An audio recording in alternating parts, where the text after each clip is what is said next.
शीलावदेहम ध्वनुजीवन कृषाणम ज्ञानिनामग्रगण्यम सकल गुण निधानम वानराणामधीशम रघुपति प्रिय भक्तम वातजातम नमामि। आज जो यहाँ आने के बाद एक स्कूल में हनुमान जी का विविध रूपों में दर्शन दिया तो ऐसे लगा यहाँ आना बहुत सफल हुआ। यहाँ मेरे साथ मेरे प्रिय बंधु जोशी जी यहाँ आए हैं, वो मुझे लेके आए यहाँ पर।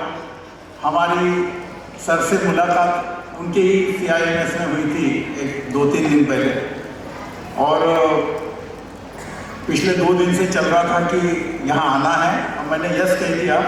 बीच में कुछ जैसे अभी VIP विजिट का हुआ और अन्य बातें हुई, तो ये नहीं पता हो रहा था मैं कर पाऊँगा कि नहीं, इस समय तक आ पाऊँगा कि नहीं। तो ईश्वर का बहुत धन्यवाद देता हूँ कि मुझे सही समय सही जगह ले आए, और आप सभी के दर्शन का मुझे लाभ मिल रहा है। तो यहाँ हमारे डोभाल साहब जो मेरे लिए बहुत आदरणीय हैं, मैं जब ASP था तब से हमारा परिचय 2009 से है उनसे। कई बार मैं उनसे मिलने जाता था, यहीं पर मेरा ASP-शिप का पूरा ट्रेनिंग हुआ है। और हमारे आदरणीय पिताजी जो स्वयं हमारे भाई साहब को गाइड कर रहे हैं यहाँ पर, और यहाँ पर उपस्थित सभी पेरेंट्स और ये प्यारे बच्चे, यहाँ का स्टाफ, ये एक अनोखी शाम है कि एक ऐसी शाम संध्या की बेला कुछ ऐसी होती है, कुछ खुश नसीब वालों को नसीब होती है। तो ऐसे खुश नसीबों से मैं एक हूँ जो मुझे यहाँ आने का अवसर मिला है, और बहुत कुछ सीखने का भी अवसर मिला है। जितनी सहजता से ये बच्चे हमारे आराध्य हनुमान जी को अपने छंद से, अपने वेशभूषा से प्रकट कर रहे थे, जितनी सहजता से, शायद ही ऐसी सहजता हम में हो, क्योंकि उम्र के साथ ही वो सहजता हम भूल जाते हैं, और वो निरागसता भी, जो आज हम सब पर महत्वपूर्ण बात है कि किस तरह से इस चरित्र को, इस सहज स्वभाव को, इस निष्पापता को, जिसे इम्पेकेबल ब्यूटी कहेंगे, उसे बनाए रखना। ये यहाँ पर जो साई ग्रेस एकेडमी है, इनका नाम भी बाबा साई बाबा से है, हम महाराष्ट्र के हैं। शिरडी में मेरा कई बार जाना हुआ, क्योंकि मैं पुणे में कुछ समय था, तो शिरडी आना जाना लगा रहता था मेरा पूना से। तो ऐसे विभूति के नाम पर है, तो उसका दर्शन मुझे आते ही हो गया कि साई बाबा का नाम से होने वाला स्कूल, और हनुमान जी को कितने अच्छी तरह से वो संहारते हैं, कितनी अच्छी तरह से उस संस्कार को बनाए रखते हैं। तो ये हनुमान जी हमारे लिए सामर्थ्य का प्रतीक है, चरित्र का प्रतीक है। और अगर कोई ऐसे आदर्श बचपन से हो तो उस दिशा में हम आगे बढ़ सकते हैं।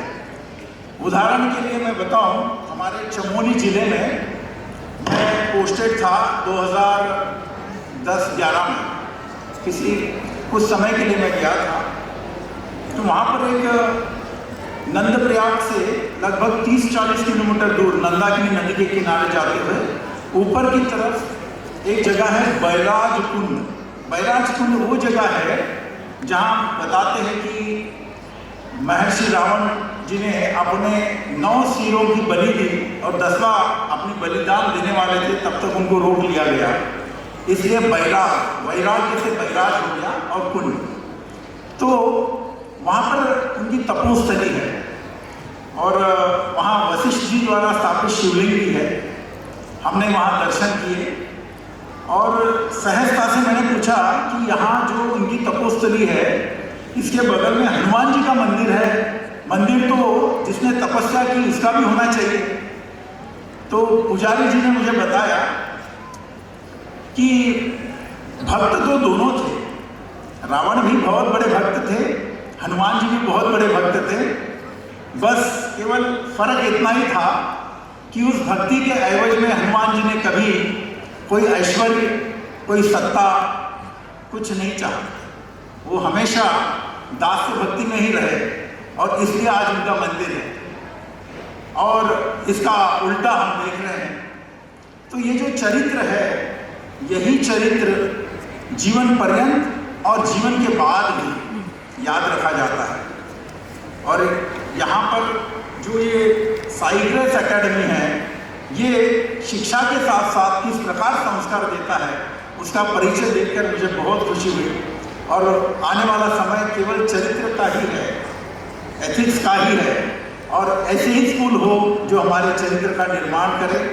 और केवल एक क्लरिकल पढ़ाई या जिसे हम कहें टैक्सोनॉमी से संबंधित पढ़ाई, उससे भी बहुत महत्वपूर्ण है कि शिक्षा एक संस्कार बने, वैल्यू बेस्ड एजुकेशन बने।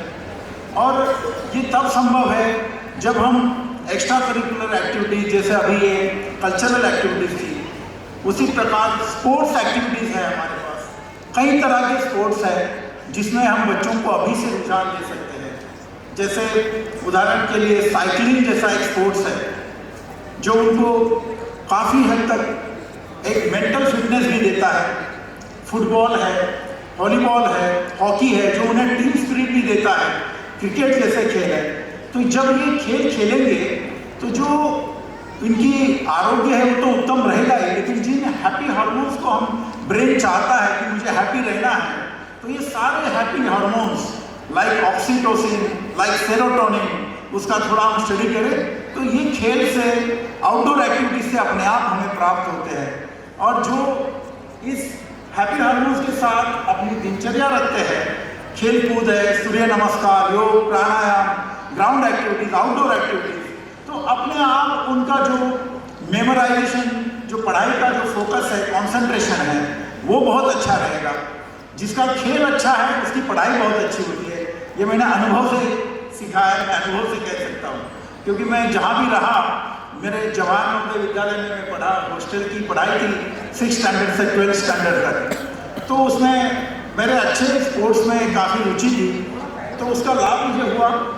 पढ़ाई में भी मैं फर्स्ट आता था और स्पोर्ट्स में भी उतना ही अच्छा कर पाता था। तो ये इसकी जो साइंस है वो हमें समझने की ज़रूरत है। आजकल बच्चे कई गलत रास्ते चुन लेते हैं हैप्पीनेस को प्राप्त करने के लिए। हर कोई चाहता है कि मुझे हैप्पी रहना है।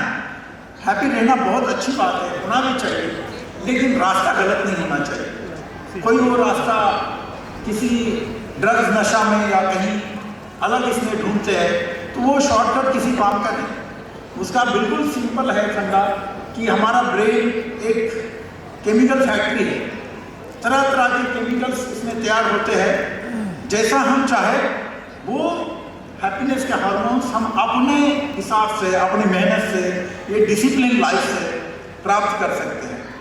इसका बायोलॉजिकल स्टडी अगर करेंगे तो समझो जो एक आध टास्क मैंने अपने लिए रखा और वो मैंने पूरा किया तो एक ऑटोमेटिक हैप्पीनेस आता है, सेंस ऑफ अचीवमेंट आती है।